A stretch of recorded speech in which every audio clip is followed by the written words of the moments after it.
thank you for such a lovely film. I watched it last night. I bawled my eyes out. It was beautiful. Whew, it was heavy, and I felt seen.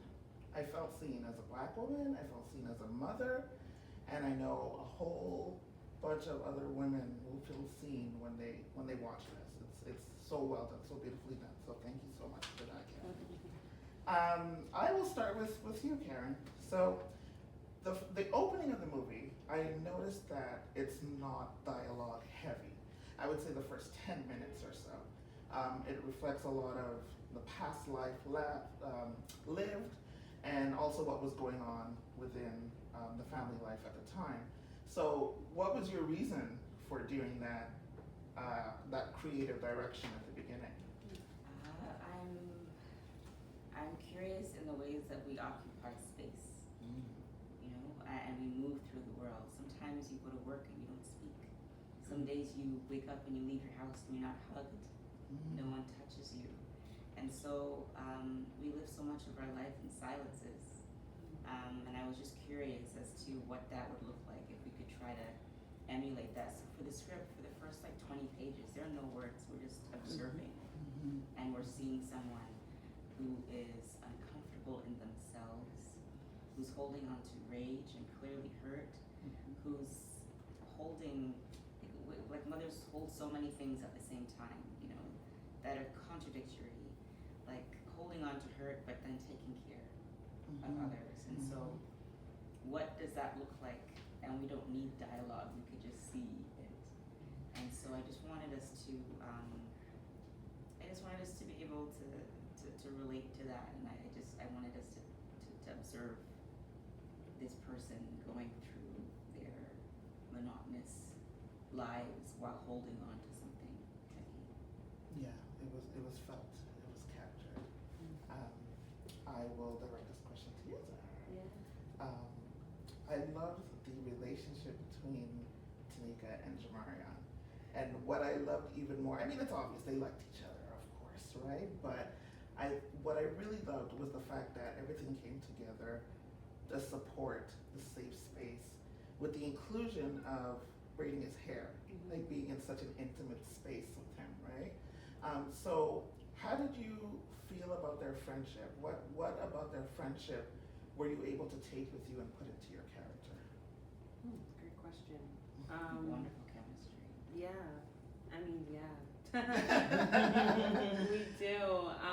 You know, when we first started the process of like the audition process, I think it just made sense. Something about it just really made sense. He's also a lovely partner to bounce off of. He's very giving and, you know, wants to make sure like we get it, you know, on the day. We got it on the day.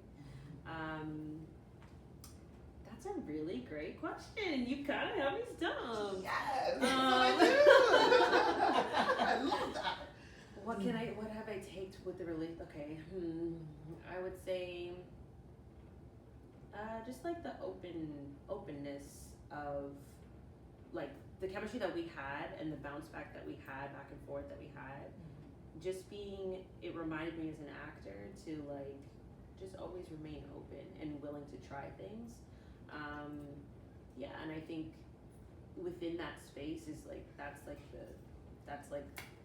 the honey, that's the, you know, the jelly, you know, of like, yeah, the good moments where you can really explore and be in such a space and have this like camaraderie back and forth with the same partner.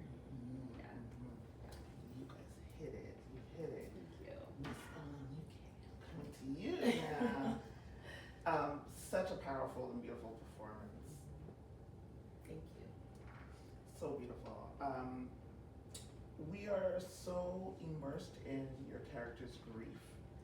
And in her grief, she's still such an apt name, the Village Keeper. You are still comforting your community. You are still, even, you know, with trembling hands, microaggressions, disrespect, you are still comforting your community.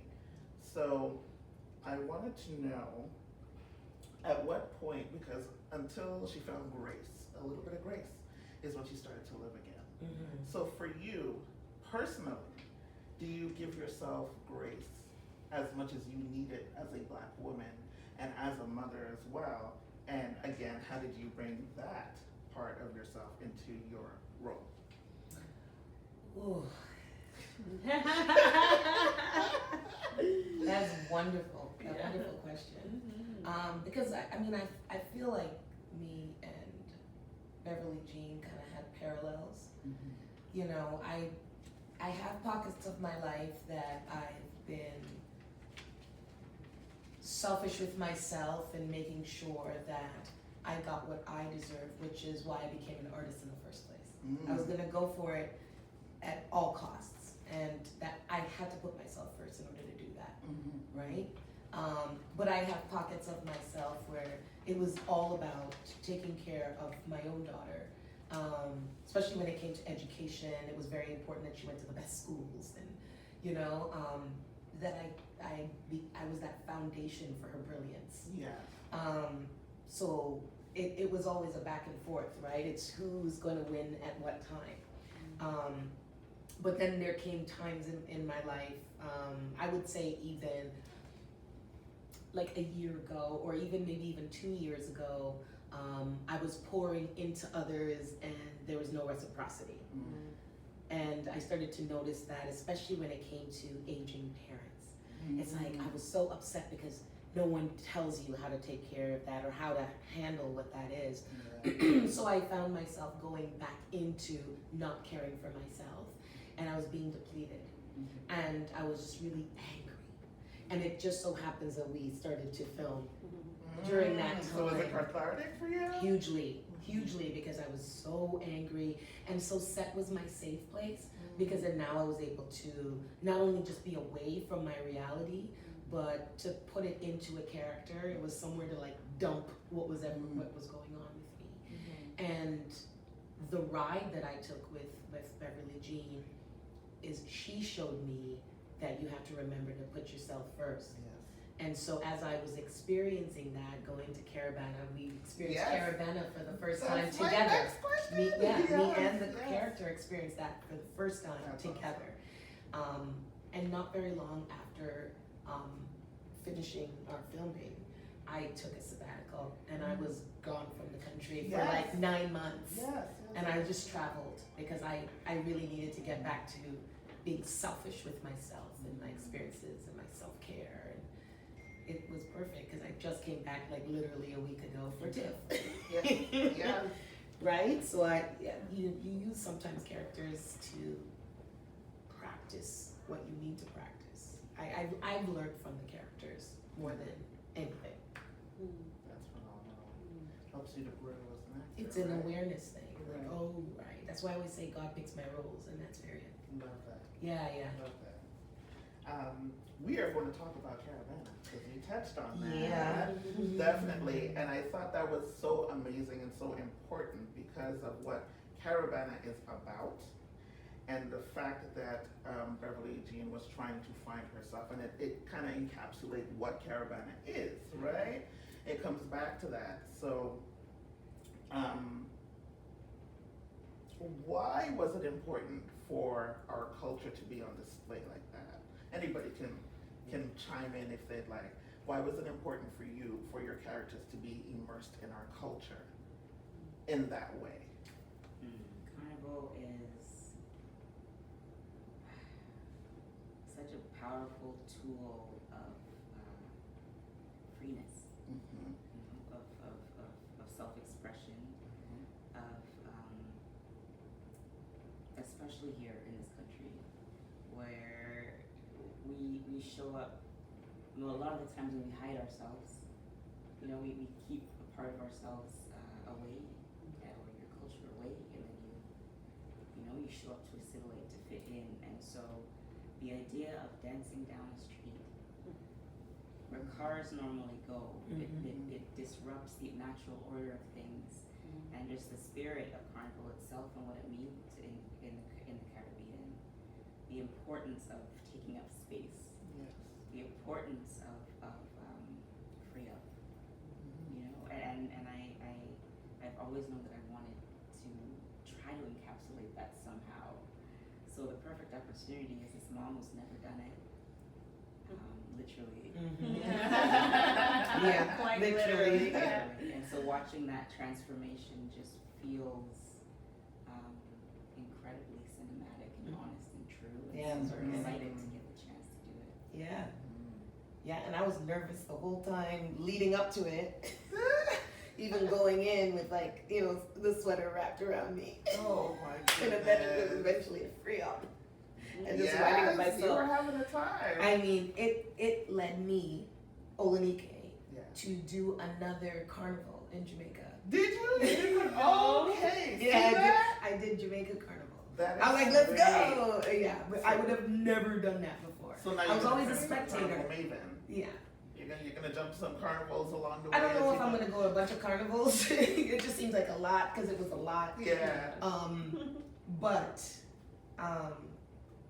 one event precipitates the next, right? So I continue wanting to free up myself because of that Absolutely. moment. And your song choice, Marshall and Patrice. Yeah. Perfect. Absolutely perfect. Yes.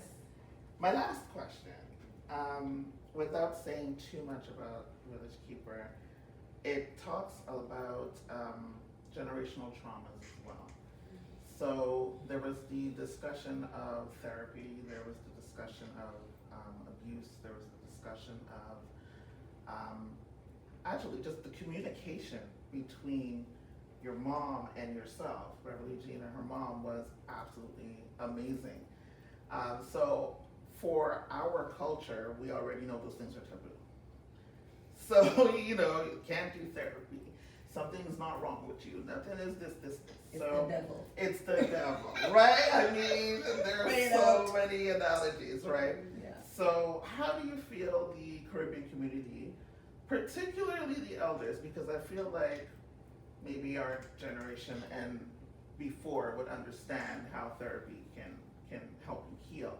But for an elder generation that's watching the movie, how do you think they're going to respond to all of these isms that they're really not used to seeing on I the think screen? what I really love about the grandma character, about Maxine, is that I don't think everyone needs therapy per se, right? It's the act of healing, and everyone can find their own avenues to do that. And grandma did that, right? She does that through giving away food. Yes. She Right. does that by her garden, so she found her way. And so what we're trying to insist is that to find whatever way actively it works for you. Yeah. And I think for at the core of everything is trying to not, like, tear away the shame that keeps us silent. Is what I Right. mean. It's huge. The shame of how did I get myself in this situation? And the shame that women carry because it's not ours. You know what I mean? And I think that's more than the therapy. That's what we were trying to scratch at. What would it look like if we lived lives without shame? And we put that shame where it belonged, on the person who did the harm. And we didn't take ownership of that. Right. And I think it was a beautiful to watch that happen. And I watched, like, Zahra's character see her mom go through these things, Yes. but still not ask because it's hard. And still, see you're seeing yourself go through these things as a mother, but you won't tell because it's hard. And so to go through those uncomfortable moments Yeah. with honesty and with love. You know what I mean? Was such a powerful, like, I love the moment where you hold accountable on the, Yeah, Right, we're sitting on the right, ledge. Yes, right. yes. Such Right. a great scene. Mhm. that accountability and the idea that, did you think I would love you less if you just told me the truth? Right. And you can see the shame. And she Yeah. still wants to deny it.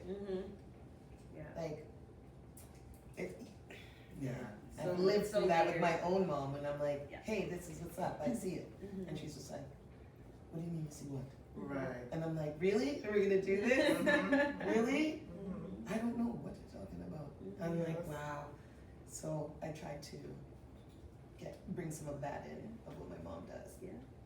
Like this denial, and it's like they really believe that. No.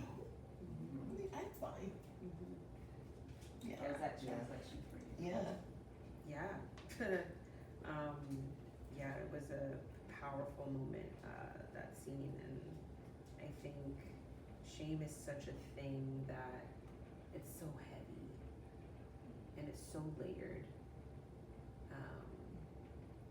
that it can take a while to unravel those layers. But it's like, that's the work. I think that's the most important work, is just the unraveling of shame, because that's where it starts. And that is, I feel like that scene was the pivot. Yeah. That was where the Yes. unraveling started. Yes. Oh, yeah. Because everything came After into, that, the yeah. waterworks came full speed after that, because it was with grandma, then it was with the kids, and then it was the revelations through the, I'm not gonna say anymore, but there's just so many enlightening moments where you're like, yes, yes, yes, yes. Yeah. And to finally see Beverly Jean just be Yeah. is beautiful. Yes. It's beautiful. Mhm. Thank you so much for such a beautiful movie. See, I'm already like, Oh. it hit. It really did hit. It was so beautifully told. The cinematography is beautiful, because you feel like you're in it.